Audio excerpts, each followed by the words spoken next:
Hello, this is Steve Shaw for acrylicpouring.com, and earlier I did a pour that I called my primary pour, where I did a pour using red, yellow, and blue, and the painting turned out beautiful.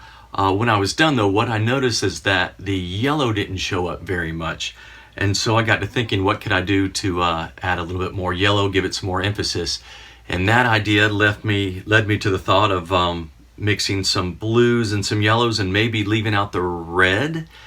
And if you mix blue and yellow together, you get green, if you remember from your old high school art class. So I'm going to see if I can't get a free color out of this deal. So I'm only going to use blue and yellow.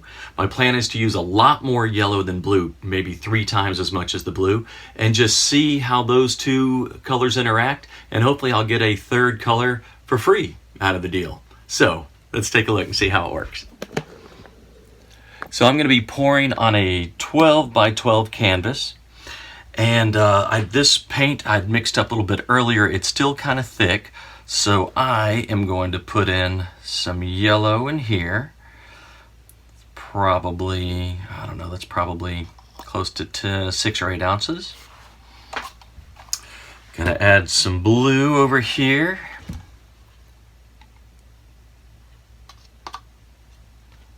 And actually, I'm going to go a little bit more with the yellow. I have not added anything to these colors so far except some water to thin them out a little bit.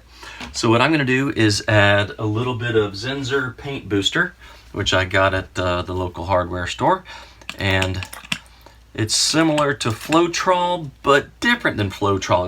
It's lot more concentrated, and you don't really need nearly as much. So I will usually thin my paints out with water, and then I'll add a little bit of that the Zinsser paint booster, and that's supposed to give it some flowability, which I believe should help cut down on any crazing or cracking when it dries.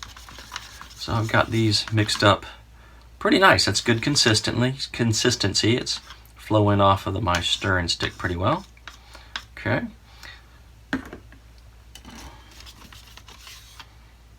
Blue is still pretty thick, but I'm just going to leave it thick just to see what happens. So maybe that'll make one rise to the other. Haven't added any silicone to these yet, so I've got some silicone here. Gonna put a good squirt in the yellow, good squirt in the blue. Blue, I'm going to stir it up really well.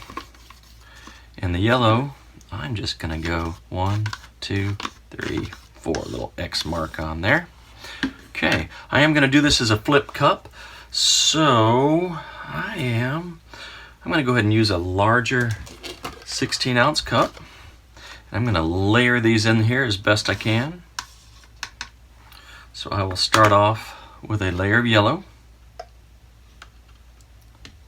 then blue, yellow. I'm going to pour this blue down around the side of my cup and see if that makes any difference at all. More yellow. Yellow around the side. Blue, and then finally I'm going to top this off with a lot more yellow because blue is just such a strong color. Okay, this is a lot of paint, probably way more paint than I need for this canvas. So this could end up being a messy one. We'll see what happens. Okay, flip cup time. Lifting up my canvas, flipping it over, turning, and this is where the fun happens. This is where universes are made, right here. Beautiful. Definitely right out of the cup, we've got a bunch of beautiful green in there. So we have our yellow, got our blue. Yeah, and the green is happening nicely. Well, it totally looks like a planet evolving right there. All right, so I'm going to give this a second. And I can't stand it any longer, so I'm going to pick it up. Wow, there are some beautiful, beautiful cells in there. So I'm going to rotate right and left. And again, what's so great about this form of painting, acrylic flow painting, is that you don't get to totally control it. You get to choose the canvas, you get to choose the colors, but the paint does the rest. You have to let go a little bit and see what happens. And oh my gosh, I am already in love with this painting. This looks awesome. This really does look good. I was not expecting this. Okay, so that is beautiful. And that was so crazy easy to do. All right, I want to play around and stretch some more colors on here. Wow, that's just like instant gratification. Lots more yellow, which is good. And the blue looks great. So I actually am going to need to wipe my hands off here. That could easily be totally done. Look at that. There's a beautiful pour right there. That is just gorgeous.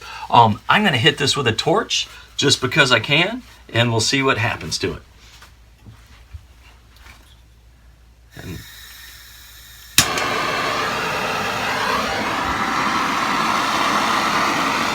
wow, got a lot more small yellow cells coming up to that blue. Yep, same thing there.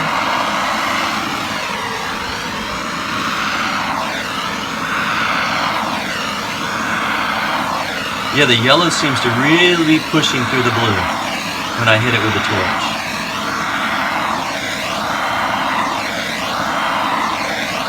So I'm going to work that yellow just a little bit more. Wow, this is looking amazing in here.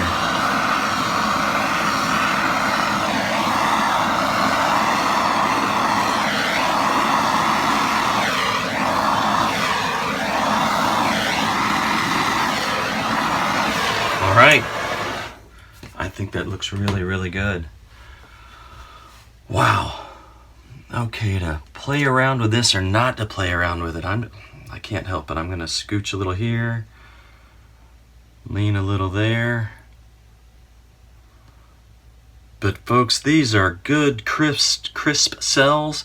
I'd say this was a total success. We've got some really pretty blue. We've got some really nice yellow, but we've also got this nice green, this nice soft green, garden green that's happening in there. So I'm going to call it quits, leave well enough alone. So thank you so much for watching this video. Feel free to make a comment down below. And if you like the content, please hit subscribe. Also tell your friends, your mom, your dad, whoever else that might be interested, and to checking out acrylicpouring.com. And also the paintings that I make in my videos are all available at my Etsy store. So if you like them, go to etsy.com and search for Art by Steve Shaw, and you should be able to find them there. All right, thanks.